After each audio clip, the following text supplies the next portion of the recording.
क्या हो जब मैं ये बोलूँ कि आपका दोस्त जो है आपसे झूठ बोल रहा है, फिर भी आप उसको सच मानते हैं? क्या हो जब मैं ये बोलूँ कि एडवर्टाइज़मेंट कंपनियाँ झूठी एडवर्टाइज़मेंट दिखाती हैं, लेकिन फिर भी आप उसको सच मान बैठते हैं? इसी पे रिसर्च हुई है। किस पे रिसर्च हुई है? कि हमारे ब्रेन के 2 हिस्से होते हैं, एक रिवॉर्ड मोड, एक रिस्क मोड। इसी पे रिसर्च हुई है। तो आइए हम समझते हैं इसको। साइंस डेली में ये पूरी रिसर्च पब्लिश हुई है। अब मैं ये समरी वगैरह पढ़ने नहीं जाऊँगा। आप देख लेना, डिस्क्रिप्शन में मैं लिंक डाल दूँगा। मैं सीधे आता हूँ टॉपिक पे। रिसर्च में ये बताया गया है कि लोग झूठ में तब ज़्यादा फँसते हैं जब उनको फ़ायदा दिखता है, तब वो झूठ में ज़्यादा फँसते हैं। जैसे एडवर्टाइज़मेंट कंपनियाँ जब झूठी एडवर्टाइज़मेंट दिखाती हैं, जैसे मान लीजिए कोई काला है तो उसको गोरा करने का, किसी कोई मोटा है तो उसको पतला करने का एडवर्टाइज़मेंट दिखाती है, झूठी एडवर्टाइज़मेंट दिखाती है तो उनको फ़ायदा दिखता है, तो वो लोग उसमें ज़्यादा फँसते हैं। जो झूठी खबरें आपके रिवॉर्ड सिस्टम से जुड़ती हैं कि आपको फ़ायदा मिलने वाला है, तो लोग उस झूठ में ज़्यादा जल्दी फँस जाते हैं। जैसे आपसे कोई कहे कि आप एक्स काम करो, वाई काम करो, इससे दोनों को फ़ायदा होता है। तो उससे क्या होता है, हमारे ब्रेन का रिवॉर्ड मोड एक्टिव हो जाता है, ठीक है? और क्या होता है, हमारे जो स्केप्टिसिज्म होती है, शक करने की क्षमता जो है, वो कम हो जाती है। तो क्या होता है कि झूठ भी हमको सच लगने लगता है। कोई भी झूठ बोलेगा, फिर भी हमें इसको सच लगेगा क्योंकि हमारा रिवॉर्ड मोड एक्टिव है, क्योंकि हमको उससे फ़ायदा मिलने वाला है। एडवर्टाइज़मेंट कंपनियाँ यही करती हैं। आपके दोस्त कुछ होंगे, वो भी ऐसा करते हैं। तो ब्रेन में होता क्या है? आपके रिवॉर्ड सिस्टम एक्टिव हो जाते हैं, रिस्क सिस्टम जो है गिर जाता है और इंटेंट कैपेसिटी की क्षमता गिर जाती है। यानी आपके जो इरादों को भाँपने की क्षमता है, अगर कोई झूठ बोला तो उसके इरादे झूठे हैं या सही है, ये पता करने की क्षमता जो है आपके ब्रेन की गिर जाती है जब रिवॉर्ड सिस्टम या रिवॉर्ड मोड ऑन हो जाता है। तो सवाल ये है कि दोस्त के साथ बात करते हुए दोस्त की झूठी बातें भी हमें सच क्यों लगती है? तो रिसर्च में ये पाया गया है कि जब 2 दोस्त आपस में बातें करते हैं तो उनके ब्रेन वेव्स मैच करने लगते हैं। इसको बोला जाता है ब्रेन सिंक्रोनी। तो ये जो ब्रेन सिंक्रोनी है, ये गेन और लॉस के अकॉर्डिंग चेंज होती है। देखिए, जब गेन की बात आती है यानी लाभ की बात आती है कि दोनों को फ़ायदा होगा, तो रिवॉर्ड सिस्टम जो है एक्टिव हो जाता है। अब जब लॉस की बात आती है कि दोनों को लॉस होगा, तो इसका रिस्क सिस्टम एक-दूसरे का मैच करने लगता है। आपने सुना ही होगा ना, कोई दोस्त बोलता है चलो यार हम फेल हुए, कोई परीक्षा में फेल होता है तो चलो यार अकेले हम ही नहीं फेल हुए, ये भी फेल हुआ है। तो उनका रिस्क सिस्टम मैच करता है दोनों का। और वहीं जब दोनों को फ़ायदा होगा, चलो यार हम भी ये करते हैं, एक्स काम करते हैं, वाई काम करते हैं, इससे तुमको भी फ़ायदा होगा, मुझे भी फ़ायदा होगा। तो दोनों का जो है सिंक्रोनी मैच कर रहा है। तो ये रिवॉर्ड सिस्टम उनका एक्टिव हो जाता है। अभी मैं रिवॉर्ड सिस्टम और रिस्क सिस्टम का टेक्निकल वर्ड्स में बताऊँगा कि ब्रेन के किस-किस हिस्से में होते हैं, आखिरी में।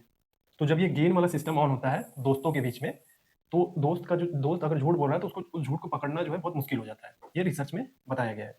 अब ये जो मैंने अभी बोला कि ब्रेन सिंक्रोनी बोला जाता है जब दोनों के ब्रेन वेव्स मैच करते हैं, तो शोध में बताया गया। तो ये शोध कैसे किया गया? तो ये न्यूरो इमेजिंग टेक्निक के द्वारा पता किया गया। अब मैं बताता हूँ कि न्यूरो इमेजिंग टेक्निक होती क्या है? न्यूरो इमेजिंग टेक्निक जो है बहुत सारी है।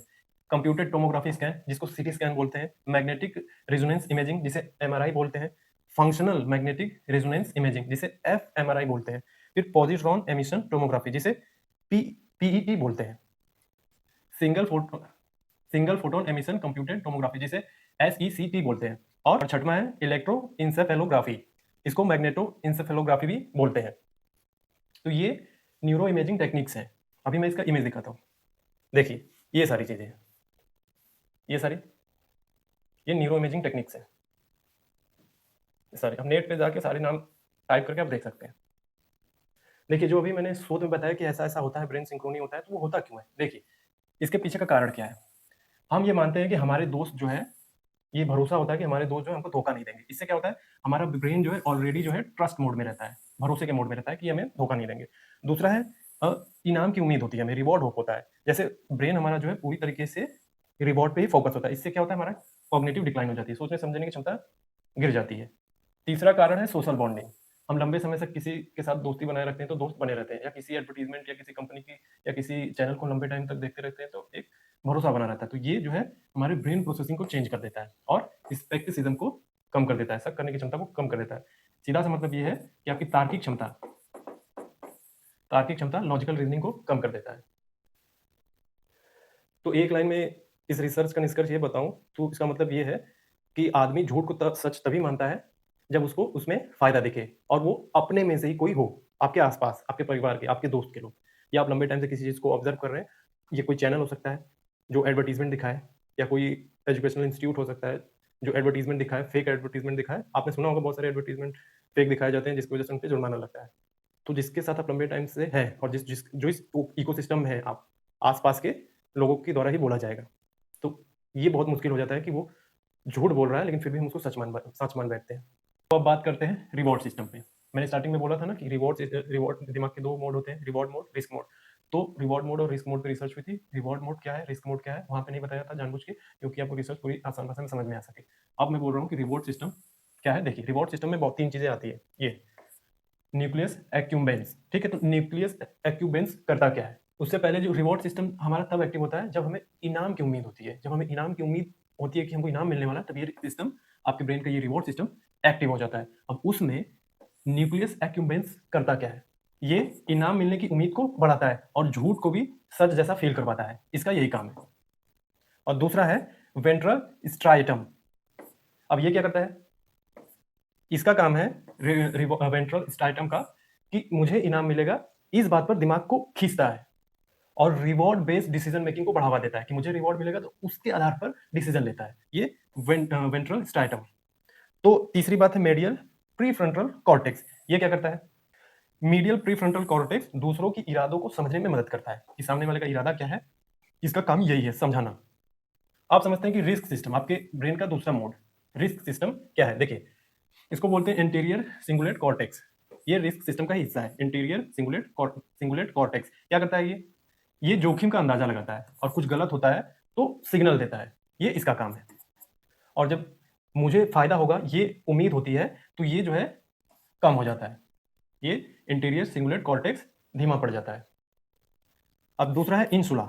ये क्या करता है? इंसुला को आप ये बोल सकते हैं, ये आपके अंदर की आवाज है। जब आपको संदेह होता है ना कि कुछ गलत हो रहा है, कुछ तो गलत हो रहा है, आपको संदेह, शक होने लगता है, तो ये इंसुला का काम है। ये इंसुला संभालता है ये सारी चीजें। आपको शक करवाना है तो ये करवाएगा। आप कुछ गलत हो रहा है तो संदेह पैदा करवाने का काम है इंसुला।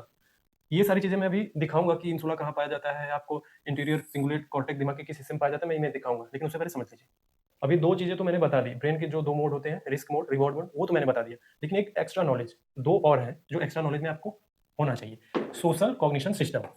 इसमें पहला है टेम्पोरो टेम्पोरो पैराइटल जंक्शन, इसको बोलते हैं। इसका काम क्या है?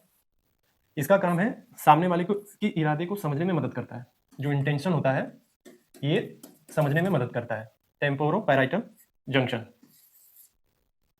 और सुपीरियर सुपीरियर टेम्पोरल सल्कस क्या करता है?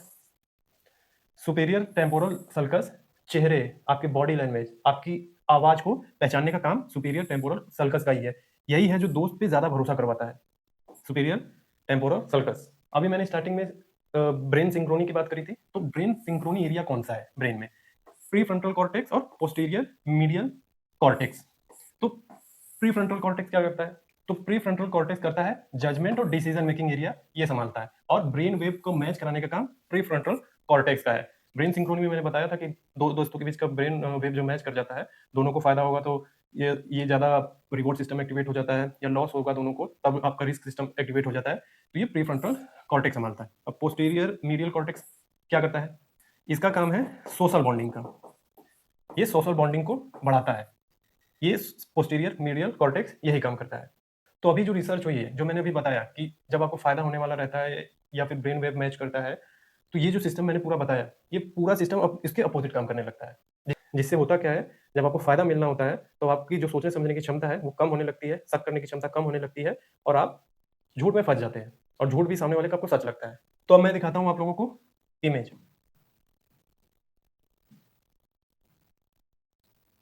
देखिए, ये पीएमसी है जिसे हम पोस्टीरियर बोल रहे थे ना, ये पीएमसी है।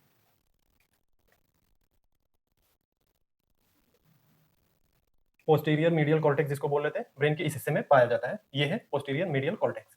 और अब देखते हैं, ये है आपके ब्रेन के आगे वाला हिस्सा, प्री फ्रंटल कॉर्टेक्स, जिसकी मैंने बात करी थी। प्री फ्रंटल कॉर्टेक्स ये है। ये देखिए, ये जो ग्रीन वाला एरिया दिख रहा है आपको ब्रेन में, ये है सुपीरियर टेम्पोरल सल्कस।